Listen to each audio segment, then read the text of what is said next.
Eleanor Whitfield stood at the edge of a ballroom filled with 200 people who had come to celebrate a company built partly on lies, and she was about to change every single one of their evenings. The band had just finished a song when the woman standing at the small stage tapped a champagne glass with a fork and asked the entire room to look toward a small woman in a plain gray cardigan seated near the kitchen doors. "That woman," Vivian said, her voice bright and carrying, "is my mother-in-law, Eleanor. Some of you have probably wondered why she is even on the guest list tonight. I think it is important that everyone understands something about family loyalty. We invited her because Derek insisted, even though she has contributed nothing to this company, nothing to this family in the last 3 years."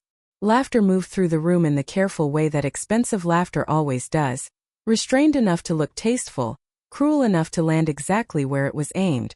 Eleanor did not lower her eyes. She folded her hands on the white tablecloth and waited, the way she had waited through every difficult room for 67 years, patient, still, giving nothing away. Derek, standing beside his wife in a tailored navy suit, looked down at his shoes. "Some of you may remember," Vivian continued, "that Eleanor used to run a little sewing alteration shop on Prescott Street. A very modest life. We have tried, truly tried, to bring her into something bigger. But some people are simply more comfortable staying small." She raised her glass toward Eleanor with a smile that did not reach her eyes. "To knowing your place," Vivian said. "It really does make everyone happier." The room applauded, not because they believed it was funny, but because a crowd of investors and bankers rarely finds the courage to be the first table that refuses to clap. Eleanor rose slowly from her chair. She smoothed the front of her cardigan with 2 fingers, the way she always did before saying something important, and for one long moment she looked directly across the room at the woman who had just humiliated her. "Thank you for that introduction," Eleanor said, her voice calm and unhurried, carrying easily to every corner of the ballroom without needing to rise. "It happens to be very well timed, because I was planning to speak to this room myself tonight." Vivian smiled, confused but still confident. "Of course," she said. "Whatever you would like, Eleanor."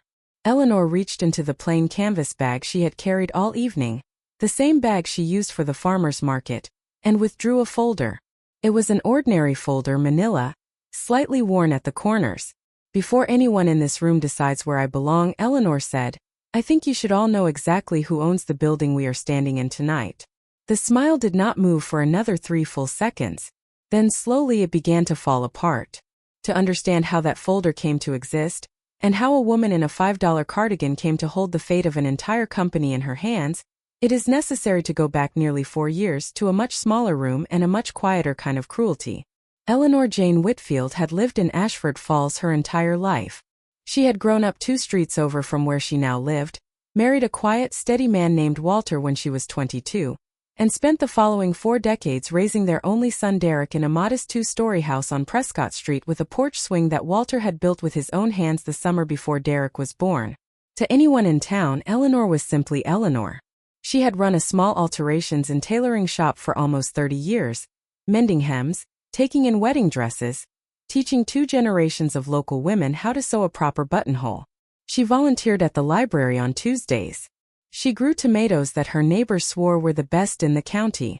She wore the same wool coat every winter and never seemed to mind.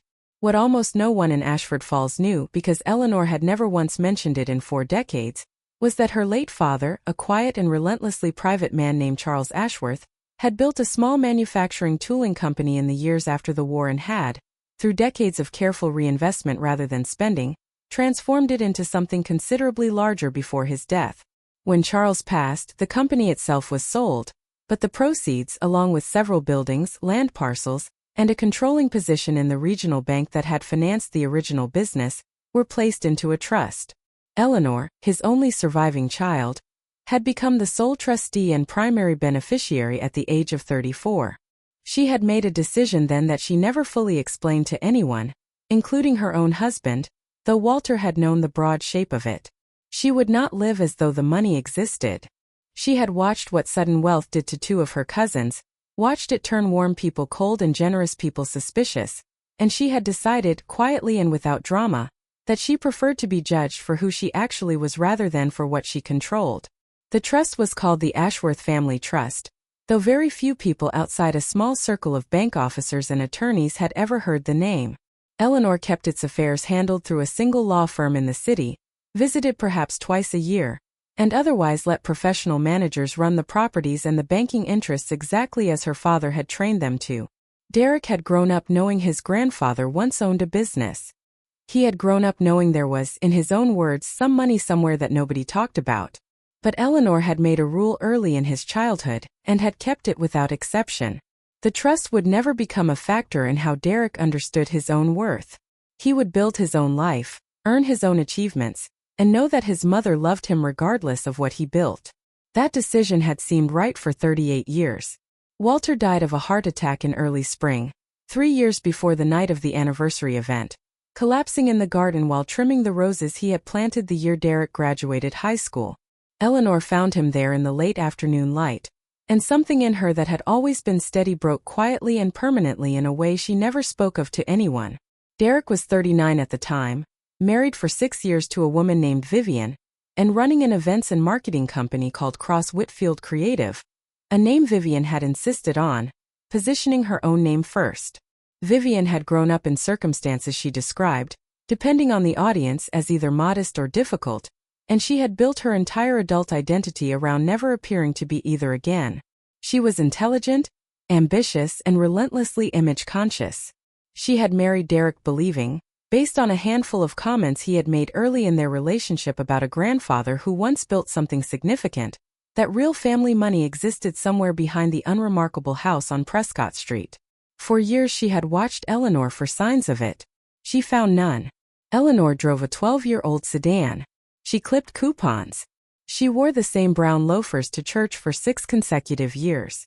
Vivian eventually decided, with the particular certainty of a woman who trusts her own conclusions completely, that whatever money had once existed in that family was either a myth or long since spent. That conclusion would prove to be the single most expensive mistake of her life. But it would take 4 years and a great deal of cruelty before she understood that. The funeral for Walter was small, exactly as he would have wanted it. Eleanor stood at the graveside in the same navy coat she had worn to her own wedding 44 years earlier, altered twice over the decades to fit her changing frame, and accepted condolences from neighbors who had known Walter since he was a young man working at the hardware store on 5th Street. Vivian stood beside Derek in a black dress that had clearly been purchased for the occasion rather than pulled from an existing wardrobe, and she cried in the particular manner of someone who understood that grief, displayed correctly, was its own form of social currency. 3 weeks after the funeral, Derek came to the house on Prescott Street alone, on a Tuesday afternoon while Eleanor was in the garden trying, without much success, to bring herself to trim the same roses Walter had been tending when he died. "Mom," he said, sitting across from her at the kitchen table where he had eaten 10,000 breakfasts as a boy, "Vivian and I have been talking, and we think it might make sense for you to think about downsizing. This house is a lot for one person. And honestly, the market right now is very strong." Eleanor set down her tea. "Is this house too much for me, Derek?" she asked, "or is it too much for you and Vivian to watch me keep it?" Derek did not answer that directly, which was, in its own way, an answer. "We just think you would be happier somewhere smaller," he said. "Maybe closer to us. There is a nice retirement community out near Hollis Road." Vivian looked into it. "It has a very good reputation." Eleanor looked at her son for a long moment, searching his face for something that had once always been there and now seemed harder to find. "I am not ready to leave this house," Eleanor said quietly. "This is where your father and I built our entire life. I will think about it in time, Derek, but not today, and not because someone I have never met looked into a brochure." Derek left that afternoon without pushing further, but Eleanor noticed, in the weeks that followed, a change in the way Vivian spoke to her at family dinners. Something had shifted from polite distance into something colder and more deliberate, though Eleanor could not yet name exactly what. For months later, on a Saturday morning in early autumn, Eleanor returned from the farmer's market to find a moving truck parked outside her own home, and 2 men she had never seen before carrying boxes out of her front door. She stood on the sidewalk, grocery bags in both hands, and watched a dining hutch that had belonged to her mother get carried down the porch steps and loaded into the truck. "Excuse me," Eleanor said to the nearest mover. "What exactly is happening here?" The man glanced at a clipboard. "We were told this property is being prepared for sale, ma'am." Instructions came from a Vivian Whitfield. She said the owner had agreed to relocate and needed help clearing out excess furniture before the listing photos. Eleanor felt something cold move through her chest, quiet and precise, the particular stillness that came over her only in moments of real danger. I did not agree to anything, Eleanor said calmly, and I did not authorize this. The mover looked uncomfortable. We were paid in advance, ma'am. I would need to speak to whoever hired us before I can stop. Eleanor did not raise her voice. She did not argue with the man on her own lawn. She simply asked him to set down the box he was holding, walked into her kitchen and called Derek. He answered on the fourth ring, his voice carrying the particular brightness people use when they already know a conversation will be difficult. Mom, hey, he said. I was going to call you today actually. There are men taking furniture out of my house, Eleanor said. Your wife apparently told them I agreed to sell this property. I would like you to explain that to me. There was a long pause on the line. Okay, look, Derek said finally. Vivian talked to a realtor. She thought, given everything with Dad, and given that you have been struggling with the upkeep, that it might just be easier to start the process quietly so you would not have to deal with the stress of it. She was trying to help. She was trying to help by removing furniture from my house without asking me, Eleanor said. I know it sounds bad, Derek said. But Mom, honestly, at some point we have to be practical. You cannot keep a 4-bedroom house on your own forever. And I will be honest with you, since we are covering more of the family expenses now that Dad is gone, we do need to start thinking about what makes financial sense for everyone. Eleanor was quiet for a moment, standing in her own kitchen, watching through the window as her mother hutch was strapped into the back of a stranger truck. Send the movers away, Derek, she said finally, her voice steady and without anger. Today. And tell your wife that the next time she wants to make decisions about my property, she should ask me directly instead of hiring strangers to do it for her. Derek did send the movers away that afternoon, apologizing twice, though never quite admitting that what had happened was wrong rather than simply premature. The hutch was returned 2 days later, one leg cracked from the move, and no one ever offered to have it repaired. Eleanor did not raise the subject again. She did not confront Vivian directly. Instead, she did something that would have surprised anyone who believed they understood her. Something rooted in habits she had learned decades earlier. Watching her own father handle disputes over the company he had built. She began keeping a record. She purchased a plain spiral notebook from the drugstore and began writing down dates, conversations, and details, exactly as they occurred, without embellishment and without emotion. The date of the moving truck. The name of the moving company. The exact words Derek had used on the phone. She placed the notebook in the drawer beside her bed, beneath a folded quilt, and told no one it existed. In the 18 months that followed, Vivian escalated her campaign against Eleanor slowly, in ways that were individually small enough to dismiss but that formed, taken together, a clear pattern. Eleanor was no longer invited to family dinners on the second Sunday of the month, the way she had been for years, though she was told, when she asked, that the schedule had simply become complicated with the activities of the children. When Eleanor visited to see her granddaughter Chelsea, she often found herself seated not at the family table but in the sitting room, handed a cup of tea, and left there while the rest of the family ate in the kitchen, a separation Vivian explained as an attempt to keep things calm since Eleanor tired easily these days, despite Eleanor never once complaining of fatigue. At the 8th grade graduation of Chelsea, Vivian introduced Eleanor to a cluster of other parents as a grandmother figure in the life of Derek, a phrase so strange and specific that even Chelsea, standing beside her grandmother, looked confused by it. Through all of it, Eleanor said very little. She did not argue with Vivian in front of Chelsea. She did not confront Derek about the changed dinner schedule. She simply observed, the way she had once observed a difficult customer at her tailoring shop, watching for the pattern beneath the behavior rather than reacting to each individual moment. She did notice one thing that troubled her more than the small cruelties themselves. The events company run by Derek appeared to be doing extremely well from the outside. Vivian had begun wearing clothing Eleanor recognized as expensive even without knowing brand names, the kind of quiet expensive that whispered rather than announced itself. They had purchased a larger house 11 months after Walter passed, moved Chelsea into a private school, and begun taking vacations to places Eleanor had only seen in magazines. And yet in the same period, Derek had begun asking Eleanor, gently at first and then with increasing directness, about the property on Prescott Street and its potential value. Mom, Derek said one Sunday afternoon, sitting in her kitchen with a coffee he had not asked for but that Eleanor had made anyway out of habit. If you ever did decide to sell, even just to simplify things, it would really help us right now. Business has some tight months coming up. Nothing serious. Just cash flow. It happens with growth. I thought business was doing very well, Eleanor said carefully, watching her son over the rim of her own cup. It is, Derek said quickly. It is doing great. This is just normal stuff. Every growing company goes through it.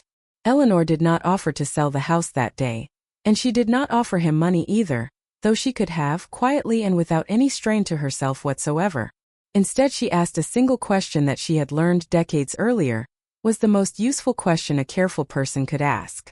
What exactly do you need the money for, Derek? She asked. Specifically. Derek hesitated, and in that hesitation Eleanor saw something she recognized from her own years running a small business, the particular discomfort of a man who did not fully understand his own finances and did not want his mother to realize it. There is a loan renewal coming up, he said finally, on the building we leased downtown for the new office. The bank wants updated collateral information. Vivian thinks if we could show some family assets in the picture, it would make the terms better. Eleanor wrote that detail down in her notebook that same evening. A loan renewal. A bank requesting updated collateral. Family assets in the picture. She did not yet understand exactly what was happening, but she had spent enough years reading contracts for her father, decades earlier, to recognize the shape of a family being quietly maneuvered toward a financial decision they did not fully understand. The first true crack in the secret Eleanor had kept for over 3 decades appeared, almost accidentally, on an ordinary Thursday in March, when a letter arrived at the house on Prescott Street from Cornerstone Regional Bank, addressed not to Eleanor Whitfield, but to Eleanor Ashworth Whitfield, trustee. Eleanor rarely received mail using her full legal name, since almost everyone in Ashford Falls, including her own son, had never once heard the middle name Ashworth attached to her in casual conversation. She opened the letter at her kitchen table with the same unhurried care she opened everything. It was a routine annual disclosure statement, the kind every major shareholder of a regulated bank receives once a year, confirming her continued status as majority beneficial owner of Cornerstone Regional Bank through the Ashworth Family Trust, along with a summary of dividend distributions for the previous fiscal year. Eleanor read the letter twice, not because the information was new to her, but because of a single line near the bottom that made her set the paper down and sit very still for several minutes. The letter noted, as part of a standard regulatory disclosure, that Cornerstone Regional Bank had recently extended a commercial line of credit to a company called Cross Whitfield Creative, and that the loan file listed potential future collateral discussions involving family real estate assets associated with the Whitfield name. It was, on its surface, an entirely routine piece of correspondence, but Eleanor understood immediately what it meant. Her own son ran a company banking at the very institution she controlled, through a trust that neither Derek nor Vivian knew existed, and someone at that bank, somewhere down the chain, had begun connecting the Whitfield name on that loan file to the Whitfield name on the trust documents. Eleanor called the law firm that had handled the affairs of the trust for over 20 years the following morning. I need to understand something, Eleanor said to the attorney who answered, a careful, precise woman named Renata Voss who had inherited the Ashworth account from her own father years earlier. The company owned by my son has a loan at Cornerstone. I would like to know the details, without anyone at that bank informing my son that I have asked. That is entirely within your rights as majority owner, Renata said. Would you like a full compliance review of the loan file? Or simply a summary? I would like everything, Eleanor said. Every document. Every application. Every signature. 3 days later, a courier delivered a sealed envelope to the house on Prescott Street.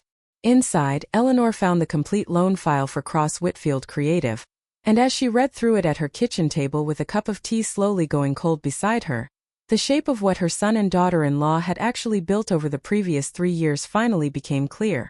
The company was not thriving the way it appeared to be. It was, in the careful language of the loan officer notes, operating with a debt-to-revenue ratio significantly above the recommended threshold, sustained largely by 3 successive lines of credit taken out over 18 months, each used partially to pay down the previous one.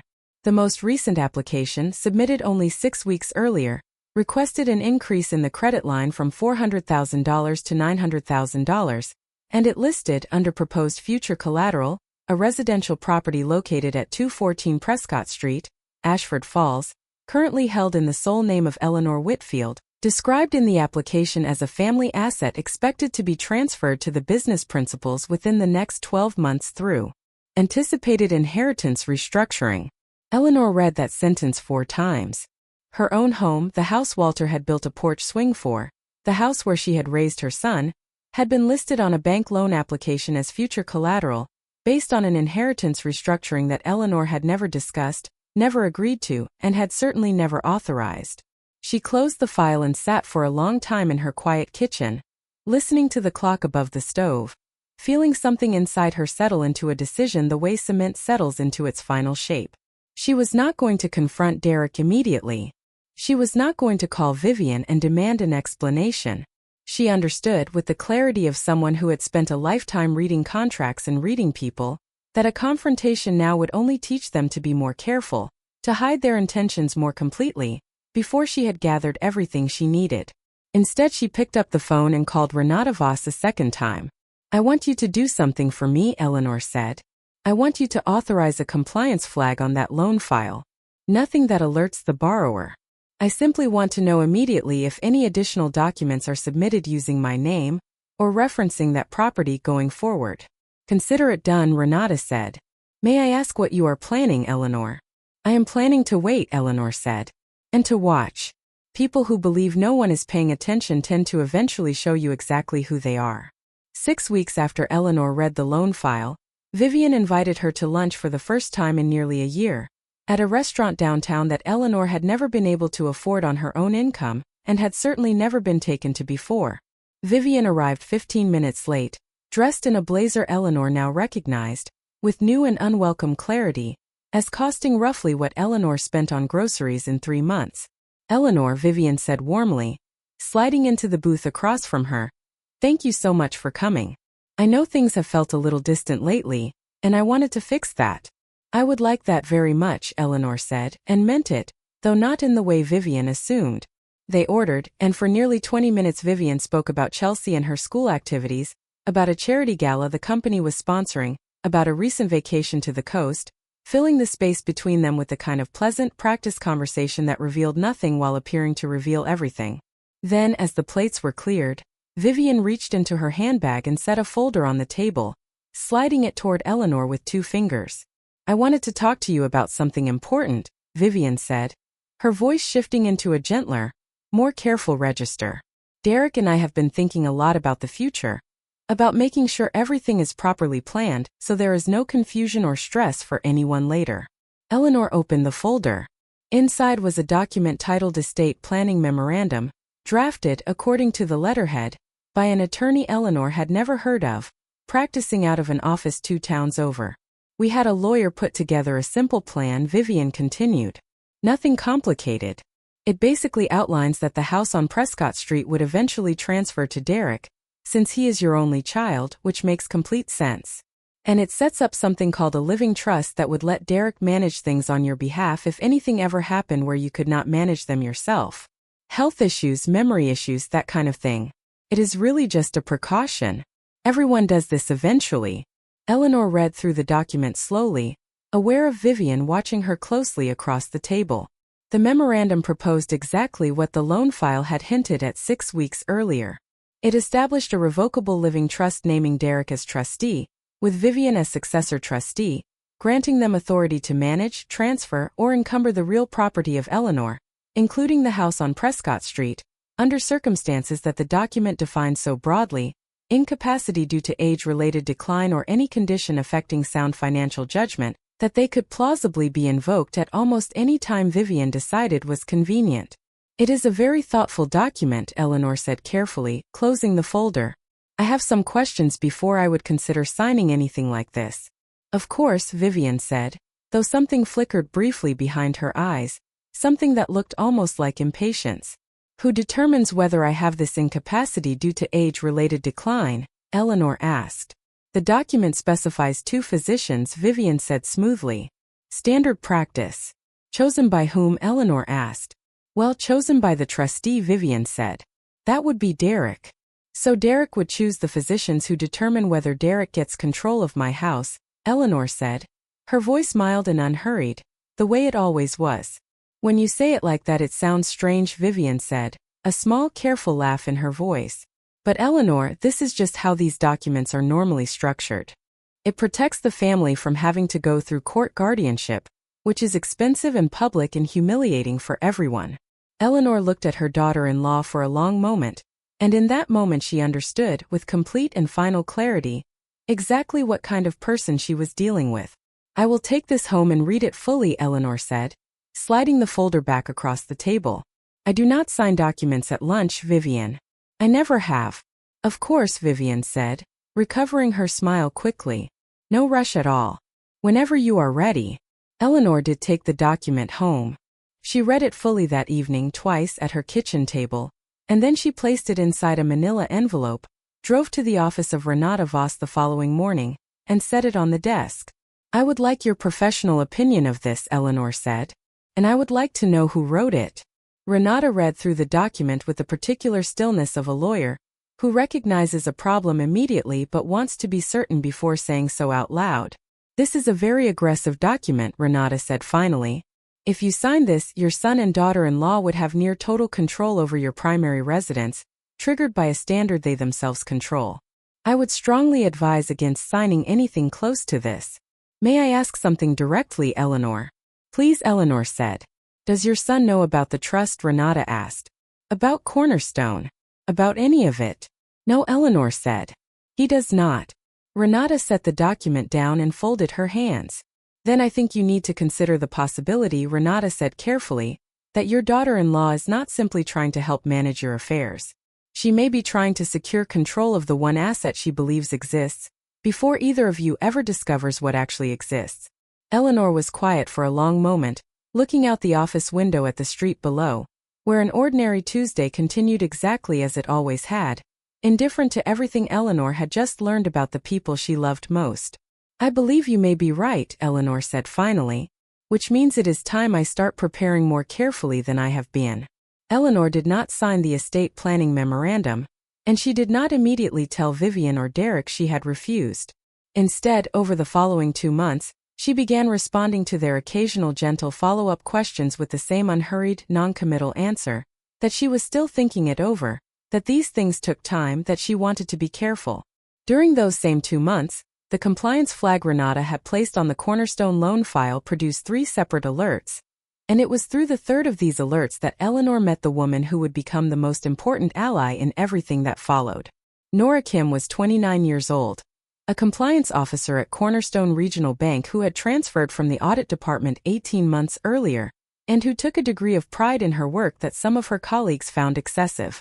She had flagged the original loan application for Cross Whitfield Creative months earlier, not because of anything involving Eleanor specifically, but because the collateral description referencing anticipated inheritance restructuring had struck her correctly, as vague in a way skilled loan applicants generally avoided by accident. When the third alert appeared, a new document submitted to the loan file, a notarized letter purporting to confirm that Eleanor had verbally agreed to include the Prescott Street property as collateral pending finalization of estate paperwork, Nora escalated it directly to compliance leadership rather than simply logging it, because something about the notarization felt wrong to her, though she could not immediately say why. The file landed on the desk of Renata Voss within the hour, given the standing instructions Eleanor had put in place, and Renata called Eleanor immediately.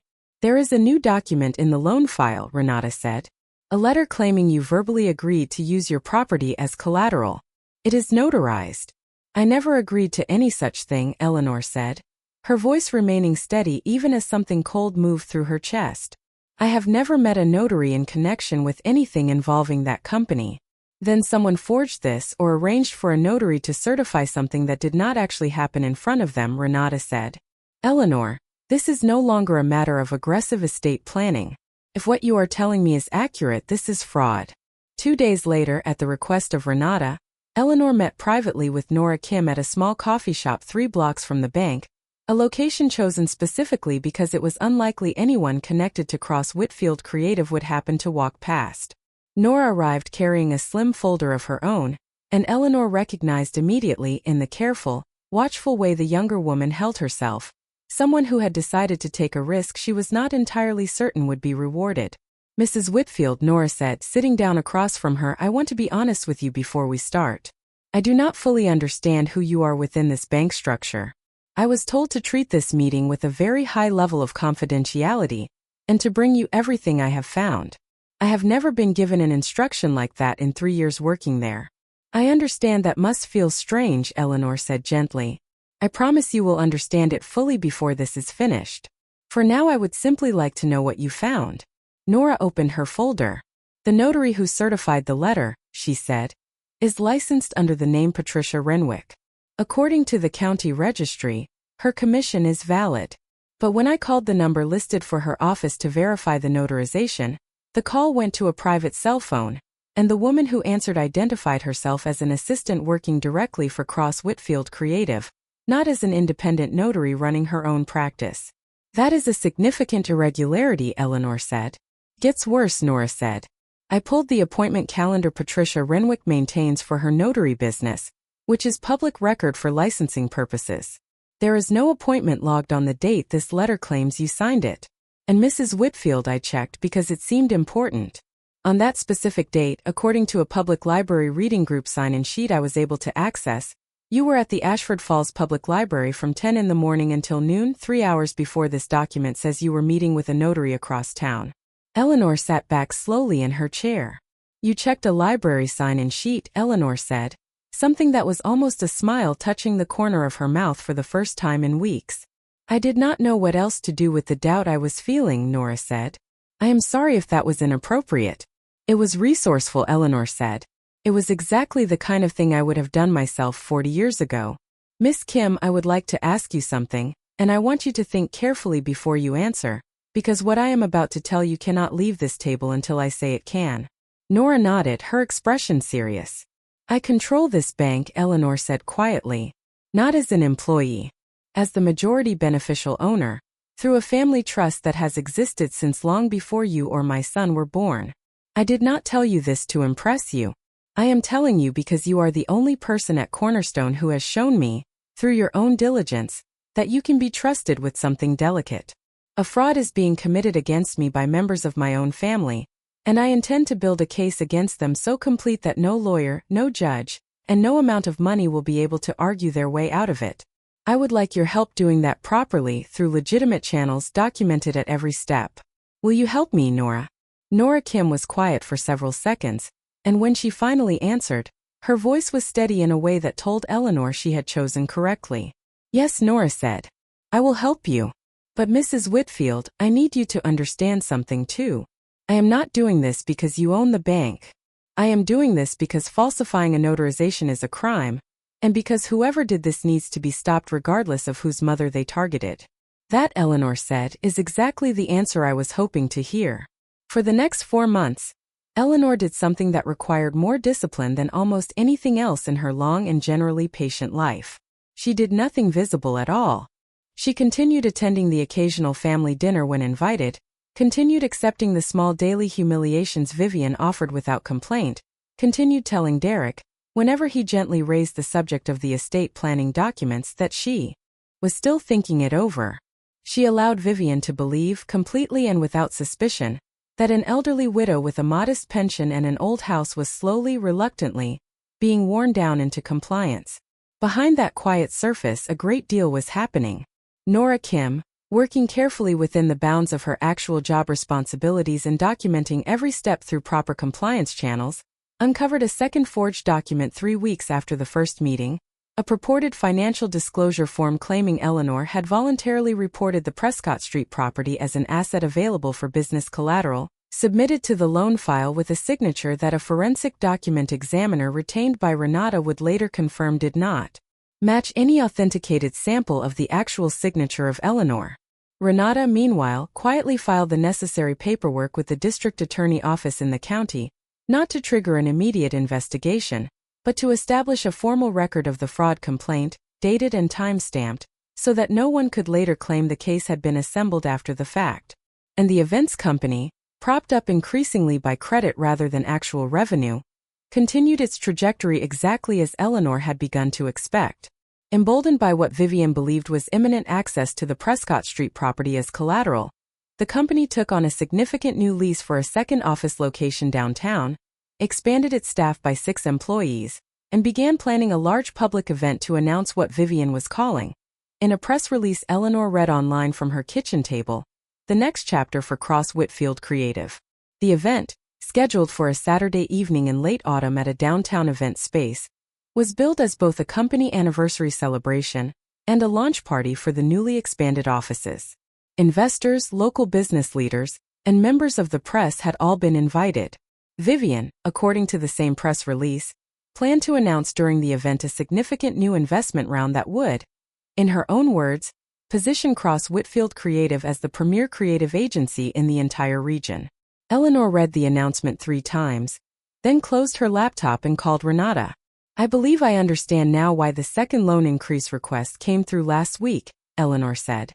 $900,000 was apparently not enough. They are borrowing against a future they do not actually have. Renata was quiet for a moment. "Eleanor," she said finally, "the newest application in the file, the one submitted 4 days ago, is different from the others. It is not just referencing your property anymore. It includes a document purporting to be a full power of attorney, granting Derek authority to execute financial transactions on your behalf, including the pledging of real property as collateral. It bears your signature." "I have never signed a power of attorney in my life," Eleanor said. "I did not think you had," Renata said. "But Eleanor, this changes things considerably. This is not simply a fraudulent notarization anymore. This is forgery of a legal instrument, submitted to a federally regulated financial institution, in an attempt to secure nearly $1 million in credit.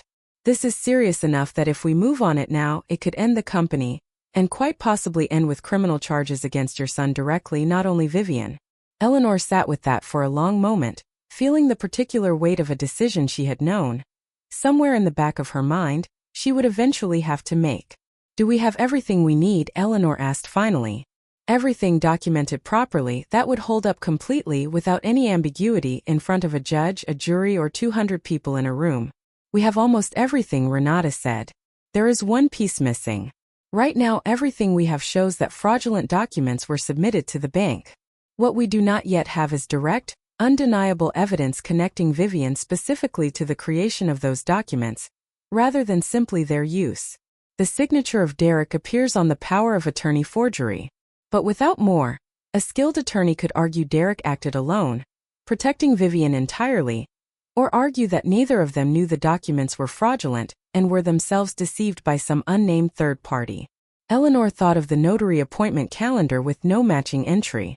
She thought of the assistant who had answered a phone number listed for an independent notary and identified herself as working for Cross Whitfield Creative.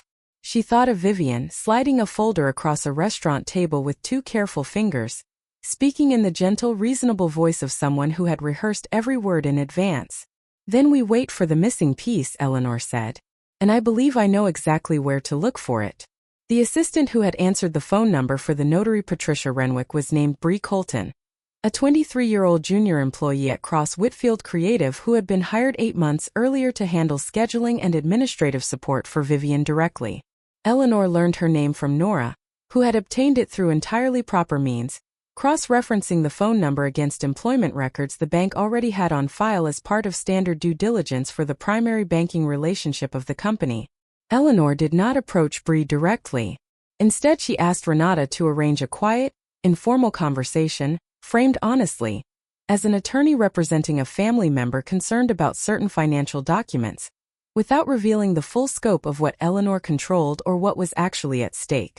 Bree agreed to meet Renata at a diner outside the city, nervous but willing, and what emerged in that conversation, carefully documented and later formalized into a signed witness statement, became the single most important piece of evidence in the entire case.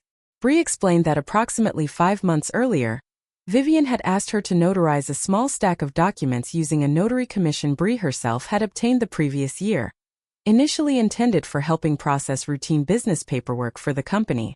Vivian had told her, according to the account Bree gave, that the documents were simply formalities related to a family estate matter, and that the elderly relative involved had already given her verbal consent but was too frail these days to travel for a proper in-person notarization. Bree, young, eager to please a boss she both feared and admired, had notarized the documents without meeting the person whose signature appeared on them, believing she was doing something minor and helpful rather than committing a serious offense. She had done this, according to her statement, on 3 separate occasions over 5 months, each time at the direct instruction of Vivian, and each time believing, because Vivian had told her so directly and convincingly, the family member in question had genuinely consented. When Renata eventually explained gently that the elderly relative had never given consent to anything, and that what Bree had participated in was notary fraud connected to a larger scheme of forgery and attempted bank fraud, Bree became visibly frightened, and then within a few minutes visibly angry. She used me, Bree said, according to the notes Renata took during the meeting. She told me it was a formality. She told me the woman could not travel because of her health.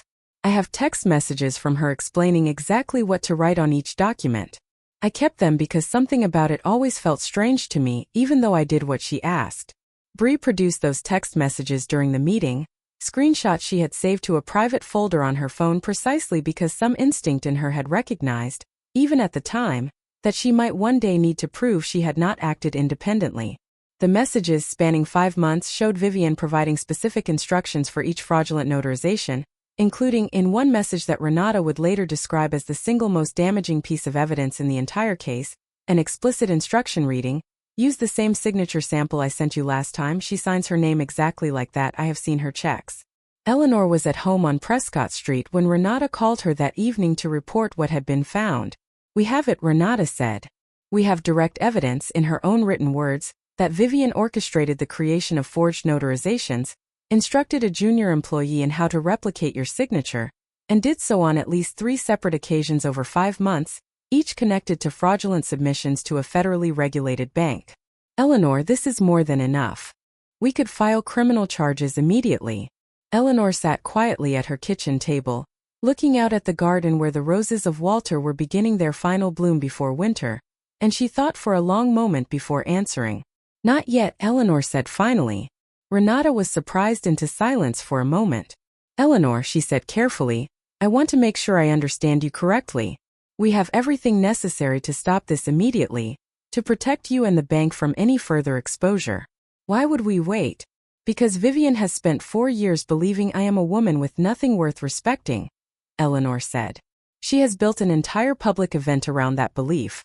An event where she intends to stand in front of investors and journalists and announce a future funded partly through my forged signature. I have been patient for a very long time, Renata, and I intend to remain patient for a few more weeks. When this ends, I want it to end in the same room where she chose to humiliate me, in front of the exact same people she was trying to impress. I want her to understand, completely and publicly, precisely what her arrogance cost her." Renata was quiet for a moment. "That is a considerable risk," she said. "If anything goes wrong between now and the event, if they move funds, or discover the investigation is underway, everything becomes more complicated." "I understand the risk," Eleanor said. "But I have spent 4 years being underestimated, and I intend to make certain that when the truth finally arrives, no one in that room will ever be able to underestimate anyone again, without remembering exactly what happened the night the truth arrived." The weeks leading up to the anniversary event were, for Eleanor, the most difficult stretch of the entire ordeal, not because of any new revelation, but because of the sheer discipline required to continue behaving in every visible way, exactly as she had before. She attended a family dinner 2 weeks before the event, sitting once again in the sitting room while the rest of the family ate at the kitchen table, and she said nothing about what she now knew. She watched Chelsea, now 16, describe a school project with genuine enthusiasm, and Eleanor felt a familiar ache at the thought of what was coming, knowing that whatever happened to Derek and Vivian in the days ahead would inevitably touch this 16-year-old girl who had done nothing wrong. "Eleanor," Chelsea said toward the end of the evening, catching her grandmother alone for a moment in the hallway, "are you okay lately?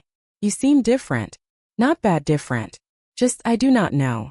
Quieter maybe, but also somehow stronger." "Is that a strange thing to say?" "It is not strange at all," Eleanor said gently, touching her cheek. "I am simply working through something important right now, Chelsea. When it is finished, I promise I will explain everything to you myself in person." before you hear it from anyone else. Chelsea studied her grandmother for a long moment, the particular searching look of a teenager who understands more than adults generally give her credit for. Whatever it is, Chelsea said finally, I trust you. I always have. Even when Mom says things about you that do not seem fair. That single sentence, spoken quietly in a hallway by a 16-year-old girl, meant more to Eleanor than almost anything else that happened in the entire ordeal, and she carried it with her deliberately in the days that followed, as a reminder of exactly what she was protecting and exactly why patience remained the correct choice. During those same weeks, Renata and Nora worked quietly to finalize every piece of the case. The forensic document examiner completed a full analysis comparing the forged signatures on the power of attorney and the notarized letters against 20 years of authenticated samples, concluding with a formal written opinion that the forged signatures showed clear indications of tracing from a genuine sample, consistent entirely with the text message evidence obtained from Bree. The district attorney office, upon receiving the complete evidence package from Renata, confirmed that sufficient grounds existed to pursue charges of forgery, notary fraud, and attempted bank fraud, and agreed, at the specific request of Eleanor delivered through Renata, to have investigators positioned nearby but not present at the anniversary event itself, ready to act the moment Eleanor gave the signal. Nora, working within the compliance department, prepared a formal report recommending the bank freeze the newly increased credit line for Cross-Whitfield Creative pending investigation of the fraudulent collateral documentation, a freeze that would take effect automatically the moment the report was formally filed, which Eleanor asked her to delay until the exact evening of the event. 3 days before the anniversary celebration, Derek called Eleanor directly, his voice carrying a nervous energy she had not heard from him in years. Mom, he said, I wanted to personally invite you to the event Saturday. I know things have been strange between all of us. I would really like you to be there. It matters to me. Eleanor closed her eyes for a moment, holding the phone, feeling the particular ache of loving someone even while knowing completely and certainly that they were about to lose everything they had built on a foundation of lies. I will be there, Derek, Eleanor said finally. I would not miss it. The anniversary event took place on a Saturday evening in late autumn at a converted warehouse event space downtown, the same building. Eleanor now knew with quiet certainty that Cornerstone Regional Bank had financed the original renovation 7 years earlier, through a commercial loan that remained, to this day, one small piece of the portfolio she oversaw through the Ashworth Family Trust. 200 guests filled the space by 7 in the evening, investors in tailored suits, local business owners, 3 reporters from regional business publications, and Chelsea, seated near the front with her father, dressed in a simple green dress and looking, Eleanor thought, from across the room, genuinely happy for reasons that had nothing to do with money. Eleanor arrived in her gray cardigan and her plain black dress, carrying the same canvas bag she carried everywhere, and found a seat near the kitchen doors, exactly where Vivian, upon spotting her, gestured for her to sit, a small unconscious cruelty that Eleanor accepted without visible reaction. Renata was present as well, seated at a table near the back, dressed formally, though nothing about her presence would have suggested to anyone in the room that she was there in any capacity other than a guest. Nora, who Eleanor had personally invited, sat 2 tables over, her phone in her lap, waiting for a single text message from Eleanor before filing the credit freeze report that would take effect the moment it was submitted. At 7:30, Vivian took the small stage at the front of the room, dressed in a deep red gown, and began speaking with the polished confidence of a woman who believed, completely, that the evening ahead belonged entirely to her. She spoke about the founding of the company, about the sacrifices she and Derek had made, about a vision for the future that involved doubling the size of the company within 18 months. She spoke for nearly 12 minutes before she reached the moment Eleanor had been waiting for. Before I introduce our exciting new investment announcement, Vivian said, smiling out at the room, I want to take a moment to acknowledge family. Because behind every success story, there are people who either helped you get here, or people you had to learn to move past. She turned deliberately toward the table near the kitchen doors, and gestured toward Eleanor with an open hand. My mother-in-law, Eleanor, is here with us tonight, Vivian said. Her voice carrying the same bright, careless cruelty Eleanor had learned to recognize over the previous 4 years. Some of you have probably wondered why she is even on the guest list tonight. The room, exactly as it would later be remembered in the opening moments of everything that followed, produced the careful, restrained laughter of an audience uncertain whether they were meant to laugh, but willing to do so anyway, because Vivian had told them to. Eleanor rose slowly from her chair. She reached into her canvas bag and withdrew the manila folder she had prepared 3 days earlier, and as she stood, she sent a single text message from her phone, 3 words, to Nora, seated 2 tables away. "Send it now." "Thank you for that introduction, Vivian," Eleanor said, her voice calm and carrying easily to every corner of the converted warehouse. "It happens to be very well timed, because I was planning to speak to this room myself tonight." Vivian smiled, confused but still confident, gesturing for Eleanor to continue, clearly assuming whatever was about to happen would be, at worst, a mildly awkward moment easily managed in front of an audience she believed was entirely on her side. "Before anyone in this room decides where I belong," Eleanor said, "I think you should all know exactly who owns the building we are standing in tonight." A murmur moved through the crowd. The smile on the face of Vivian faltered slightly, though she recovered quickly. "Eleanor, that is sweet," Vivian said, a note of forced patience entering her voice, "but I do not think now is really the time." "I disagree," Eleanor said. "I believe now is exactly the time." She opened the folder and, without raising her voice, began speaking directly to the room. 7 years ago, this building was renovated using a commercial construction loan provided by Cornerstone Regional Bank, Eleanor said. "I know this because I am the majority beneficial owner of that bank, through a family trust established by my father decades ago, a trust that also holds a controlling interest in several properties throughout this county, including, as of 4 months ago, the office building where Cross Whitfield Creative currently leases its newly expanded second location." The room had gone almost completely silent now. 200 people caught in that particular stillness that settles over a crowd the moment they realize something real and unscripted is happening in front of them. The color drained from the face of Vivian, though she attempted, with visible effort, to hold her composed expression in place. "That is not," she began, "that is not accurate, Eleanor. I do not know where you are getting." "I am getting it," Eleanor continued, her voice remaining entirely calm, "from the loan file for Cross Whitfield Creative, which includes, among other documents, a power of attorney bearing my signature that I never signed, 3 notarized letters claiming I verbally consented to use my home as collateral, consent I never gave, and a series of text messages, obtained through a formal witness statement, in which Vivian personally instructed a junior employee in this company on exactly how to forge my signature." The murmur that had moved through the crowd earlier became something louder now. Phones rising. A reporter near the front already typing rapidly. "That is a lie," Vivian said, her voice rising for the first time, sharp and defensive. "Whatever documents you think you have, they are fabricated or they are misunderstood. This is completely." At that moment, Nora rose from her table and walked, calmly and deliberately, toward the small stage, holding a tablet in her hands.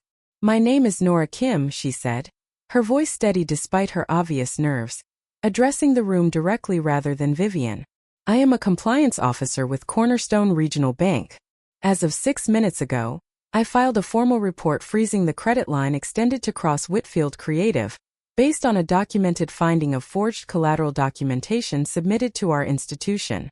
Derek, who had been sitting frozen at the front table throughout the entire exchange, rose slowly, his face the color of old paper. "Mom," he said, his voice breaking slightly, "what is happening? What is any of this?" Eleanor looked at her son across the silent room, and for the first time that evening, something in her carefully controlled expression softened, just slightly. "I did not come here to destroy you, Derek," Eleanor said. "I came here because your wife forged legal documents in my name, instructed an employee to falsify a notarization, and attempted to use my home as collateral for a loan I never agreed to, all without your knowledge, based on documents she showed you that she told you I had already approved." Derek turned slowly to look at Vivian, and something in his expression, confusion, then dawning understanding, then something that looked very much like betrayal, moved across his face in real time, in front of 200 witnesses. "You told me she signed those," Derek said quietly to his wife, his voice barely audible in the silent room. "You told me she agreed to all of it. You showed me the paperwork." "I did what needed to be done for this family," Vivian said, her composure finally cracking entirely, her voice sharp and desperate now. "She was never going to give us anything voluntarily. She let us believe there was nothing worth taking, meanwhile hiding an entire fortune from her own son. I did what I had to do." The room, which had been silent, now erupted into a low roar of conversation, phones raised, two of the reporters already moving toward the exits to file stories before the evening had even properly ended. Eleanor raised one hand and remarkably, the room quieted again, out of the same instinctive respect a room grants to someone who has clearly, undeniably, taken control of it. I did not hide a fortune from my son, Eleanor said, her voice calm even now. I chose to raise him without the weight of it, so he would learn to build his own worth rather than lean on mine. That was my right as his mother. What Vivian did was not a response to that choice. It was fraud planned and executed over many months, targeting a woman she believed was too weak and too poor to ever notice or fight back. She turned finally to face Vivian directly.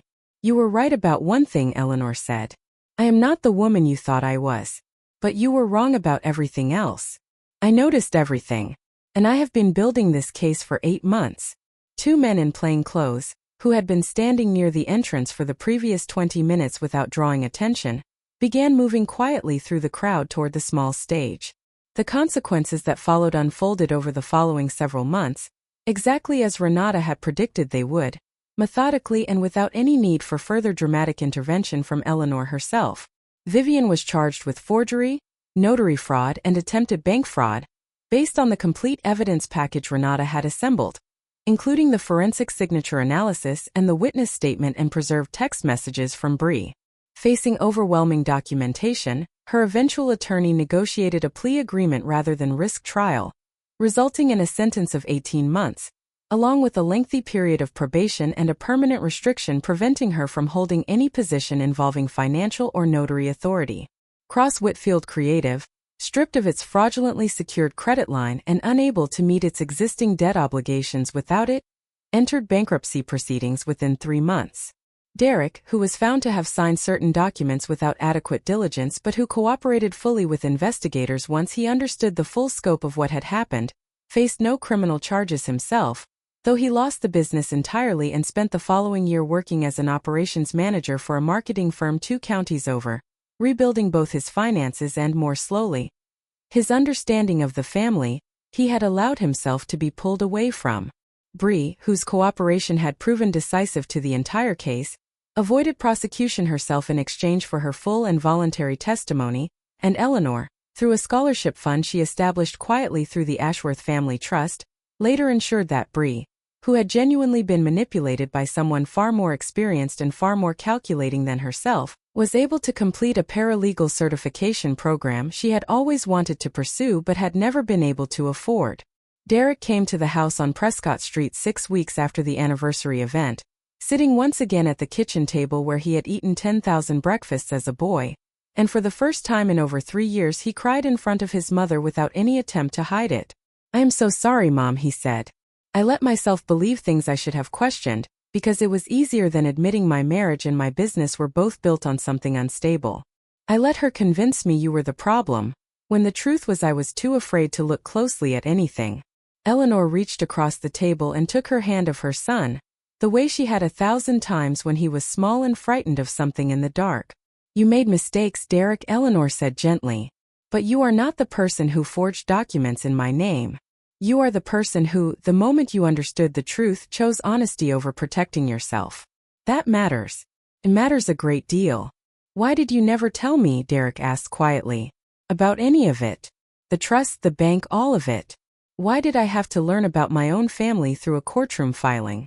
Eleanor was quiet for a long moment, considering the question carefully, the way she considered everything. "Because I wanted you to know without any doubt that I loved the boy who mowed lawns for spending money and the man who built a company from nothing, exactly as much as I would have loved a son who inherited everything," Eleanor said. "I never got the chance to prove that to you the way I intended. Perhaps that failure is partly mine as well, Derek. I kept a secret meant to protect you, and instead it left a space where someone else could plant doubt and use it against both of us."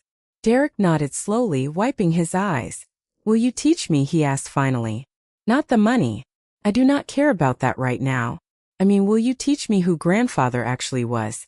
Who you actually are? I feel like I have spent my whole life not really knowing my own mother." Eleanor smiled then, the first full unguarded smile she had allowed herself in what felt like a very long time. "I would like that very much," Eleanor said. We have a great deal of time to make up for. I am not in any hurry, Derek. I never have been. Chelsea visited the following weekend, curling up on the porch swing Walter had built decades earlier, and listened, wide-eyed and increasingly delighted, as Eleanor finally told her the full story, of a quiet manufacturing company, of a father who had built something significant and taught his daughter to value substance over appearance, of a trust that had funded scholarships and small business loans and hospital equipment throughout the county for 30 years without a single public acknowledgement. I always knew you were the strongest person I knew, Chelsea said, resting her head against the shoulder of her grandmother. I just did not know it was going to turn out to be literally true as well.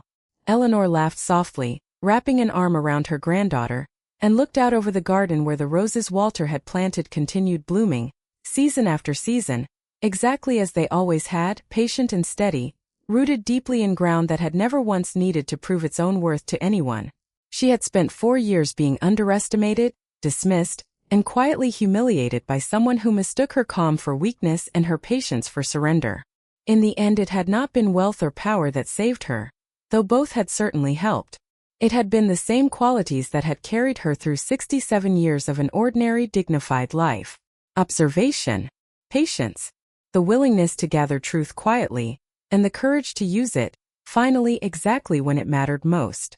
She had not needed to raise her voice, not once in the entire 8 months it took to dismantle a fraud built on the assumption that a quiet old woman in a plain gray cardigan would never notice, and would never fight back. She had noticed everything. And in the end that had been more than enough.